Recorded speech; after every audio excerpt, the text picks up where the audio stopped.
بسم الله الرحمن الرحيم وإن السلام يا راديو مستقبل marka koowaad waxaan salaamay ummadda islaamka gaar ahaan waxaan salaamay ummadda Soomaaliyeed arrin aad mucjiso oo qofka islaamka ku ficnaan bay ku dhacday waxa waaye aniga familkeyga iyo mustaqbalkeyga iyo nolosheyda ilmahayga ayaa siyaasad iyo waxa la adeegsaday waxyaabo aan loo baahnayn waxay ugu qabsatay magaalooyinka Soomaaliya kamida ama goboleedyada dhibaatadaas oo ilaa muddo sanadii ay soo haysatay waxaan ku noolaa aniga ciyaalkeyga meel mujtamaca Soomaaliyeed oo dhan ay wada arkayeen ama ay wada ogyihiin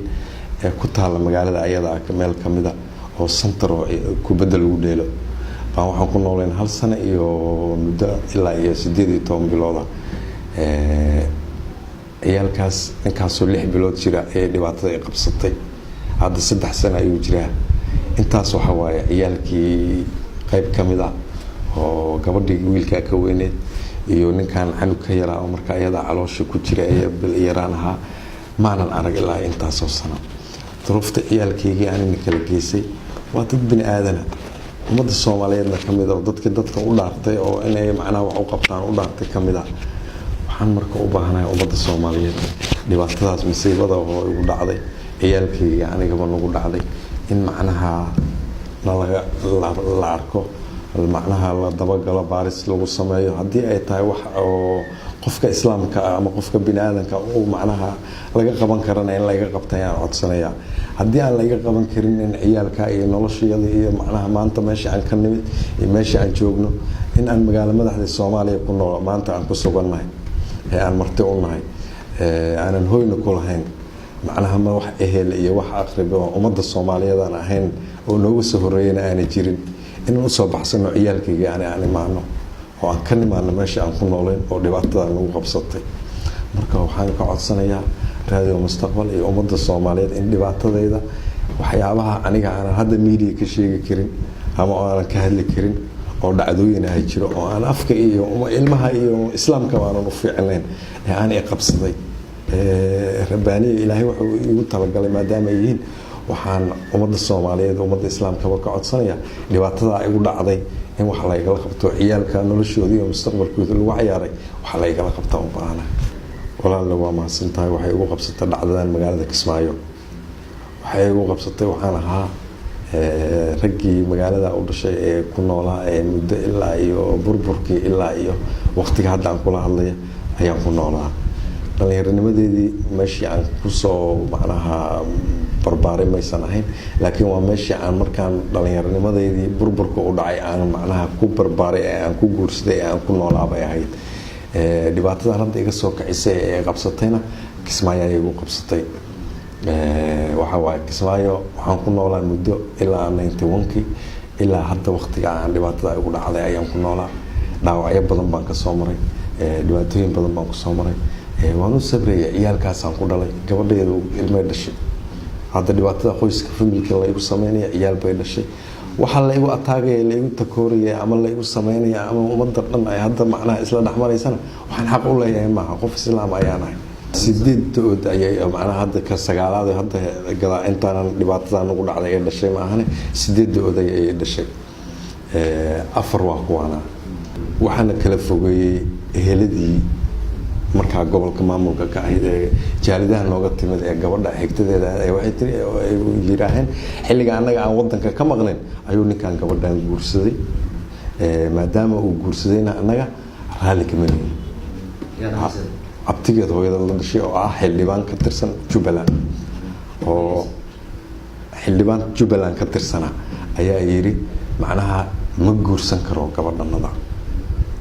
maadaama aan anagana joogin ninkan uu soo lagu haybahayn ma guursan karo marka sideed ciyaal ay dhashay kan marka caloosheeda marka aan ku tabayay marka wala ay ahayd oo dhibaatada ay ka bilaabatay ilaa iyo intaas ay dhashayba nolol baan ku wada nooleen meel baan ku wada nooleen familkeeda qayb kamid ayaan hayay waan nin u shaqeeyo magaalada Darwalka oo aan muctarifka aan ahay magaalada Kismaayo nin laga yaqaan muctarifka aan ahay dhibaatada igu dhacdayna ummadda ku nool Kismaayo hatta wariyaal baa og oo aanan ka hadli karin waxyaabaha laygu sameeyey. waxaan ku noolaa 2 sano iyo wax la jira muddo kamid ah center basketka lagu dheela ee ciyaalkaas iyo aniga aan ku noolayn oo ummadda xildhibaanada arkayay madaxda arkaysay taliyaha ciidanka ugu sareeya Jubbaland baan ugu tagay xafiiskiisa oo taliyaha booliska xafiiskiisa ugu tagay oo ragaan magacaabi karo oo madaxaya meesha ugu tagay xildhibaanada meesha igu yimid ka dheeli jiray basketka oo dhibaatada ugu dhacday oo أنا ما قرنت حبس جوري إيه إن أنا هذل كرين أنا بيع كرين أنا كبيع كرين مش عيادا هي عيال كي جاني أنا لو عن قابو أنا وتشرني. ما هو رج معمول كميدا أو عيد أنا ومعناها رج دليرة أو لا يقيب شيء أو معناها رج عدة هليين ninka ayaa ii qaybshay wiil baa taliyo unuga oo ragga goob maamulada adi meesha ciidanka ka haysta nin kamid ah ciidanka watay taliyahooda ilaa heerka ugu sareeya ee hoos joogaana waan u tago oo ana afkayga iyo lugayga ugu tago ilaahay igu maqlaya oo ugu dacwado ku iro walaalo dhibaatadaas ay haysato oo familkayga gudihiisa laga sameeyay waxaan xaq u leeyahayna ma ahana wax iga la qabta hadii aan ahayn magaalada aan la iga dhoofiyo oo ciyaalkayga aniga aan nabad qabo la iga diro waxa la yiri ilaa amar dambo meesha aad joogtad ku noqonaysa annaga ku soo wacayna dib damar la ima soo wacin dib baan iska diyaar gareeyay waxaan tirsigareeyay in nolosha ilmahayga dhagaxaas inaan iskaga dhex jirna 2 sano iyo wax la jiro in aan ka jeclaystay in aan ka lugeeyo ilaa Muqdisho ilaa Kismaayo soo lugeeyo ma xaaskayga factories dhibaatada lagu sameeyay dadkii la iga kaxeeyo la iga fogeeyay kooka ay abtigeed baa gurigooni la geeyay ma tigi kartid baa laga marqaati bay leedahay meel mujtamaca oo masaajidka suuqa magaalada ugu weyn hortiisa ayuu bastooladii la baxay wuxuu yiri dib kugu ma arki karo guriga hortiisa waan ku dilayaa wallahi halkaas aan kugu arkin buu yiri wuu yahay jabay marqaati bay lahayd waan iska waayahay waan ku yiri waalid xumaaday waa la arkay anigu kulay kugu dayan maayo waan iska baxayaa waan ku yiri waan iska tagay islaanteedii aan ona furin oo aan qabin baa ciidan iyo maamul iyo madaxtooyaha laga xukumaa la yiri mana tagi kartid gurigayga aan intaas ku dhalayna albaabkiisa la iga karantay oo aan xabsi guri la iga dhigay meel center oo basketka lagu dheelo oo mujtamaca dhan iyo qaanan oo caan qof kasto islaama wuu arki karaa ama wuu ogaan karaa oo hadda jooga halka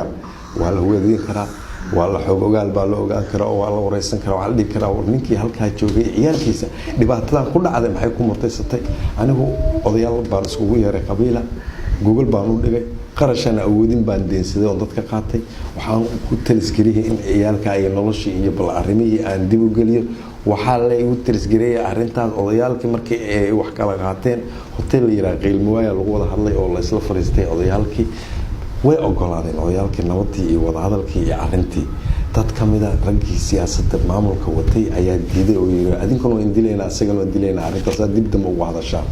meeshii baa loo kala cararay hatta ka qabiiladii oo dhaqanka yaqaanay arintaas way galeen wayna ka hadleen waana looga gacan seeray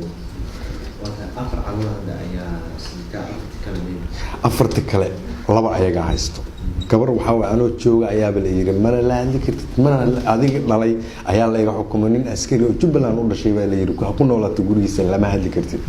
anaana dhalay nin baan qaba ninkeedina waa laga soo waday anna waa la iga reebay nin ana u dhalin ama aan la dhalan ama aan sharci islaamka xaq ugu lahayn waxa la yiri waa haynaysa ilaa amar dambo ilaa hadda gabadheeda ninkii baa askariga ah Jubbaland ka tirsan aniga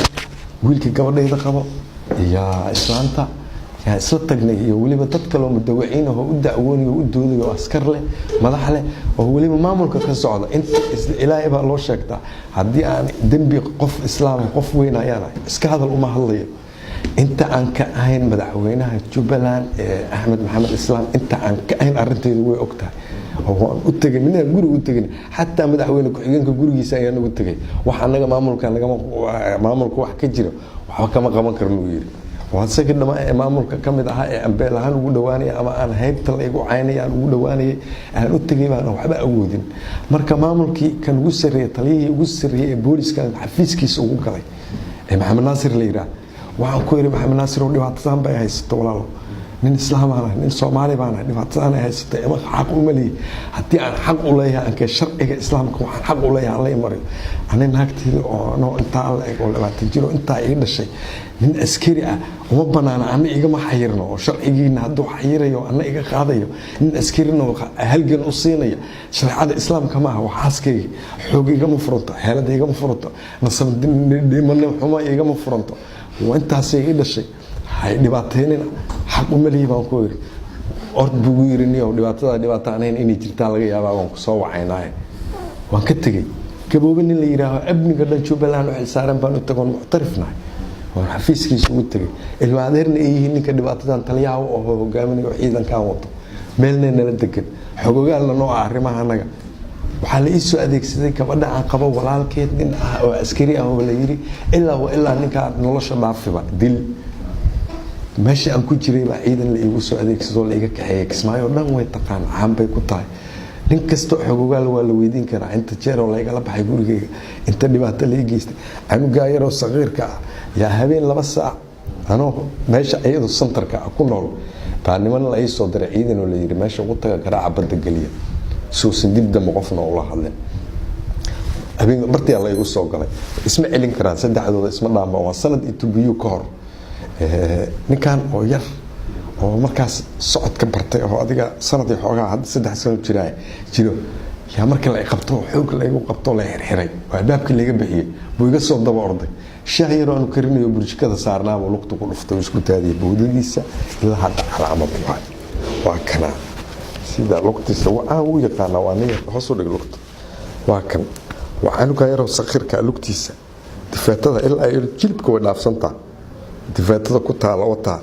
oo ilaa boodooyinkiisa ku irguska waxaan oo dhan waa dab muddo intaas soo bilood baa la taxay oo la dhafarfaaday oo la dhibaatooday cid waxa igala qabatay maamulka Jubbaland mal hadaan dacwadeen waxa la yiri oo saldhiga tageen waxa la yiraahdaa qaldan waxa dadka ula dagaashay ani askari lama dagaalin gurigeygu igu yimid meeshan deganeen buu iga xornimadu iga qaaday waxaan ahayn buu iga dhigay ciyaalkaas aan haystaa cid aan ugu tagta ma aqaan waa la jir dilay waa la dhibaatay naafaanahay dhibaatada iga soo gaartay dhibkii la ii geystay badii la ii geliyay iskaba daaweyn karo ilaahay iga sareeyo farmashiyo ma tagi karo isma daaweyn karo noloshoodii baa ciriiri ugu ah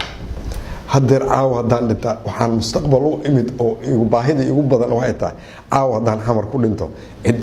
meesha aan ugu soo tago u daba marayso oo iga qabanaysa male cid waxay ugu qabanaysaa male nin hadda xamaali karo dhabarka wax u dhigan kara miyo naafaan oo calooshaan lahay lug lafa aan lahayn way u jiraan aniga aan kula hadlay lugaan lahay askari naafo qaran baa lahay xaquuqdeedii xaqeygina 12 sano ka hor ay ugu dambeysay dawladda Cabdullaahi Yuusuf baa mishaar qaatay ugu dambeysay ana 42 sano jira gabadheeda uradka ah hadda ilma labada abay ku uratay midna hadda way haysataa oo wiilka hadda qabay u dhashay oo laga haysto midna uu ka dhintay ugu horeeyay waa 17 jir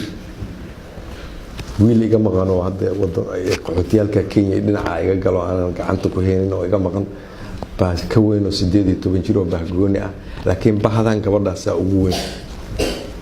waana 17 jir sanadkan 18 u tahay laba ciyaalena haysataan mid ka dhinta midna uu nool yahay waa gabadha magan aan hadda dhibaatadeeda iyo nolosheedii mustaqbalkeedii lagu cayaaray ilaa hadda waxa la igu sameeyay mid ka daran ayadaba lagu sameeyay aan la qabin aan reerna ahayn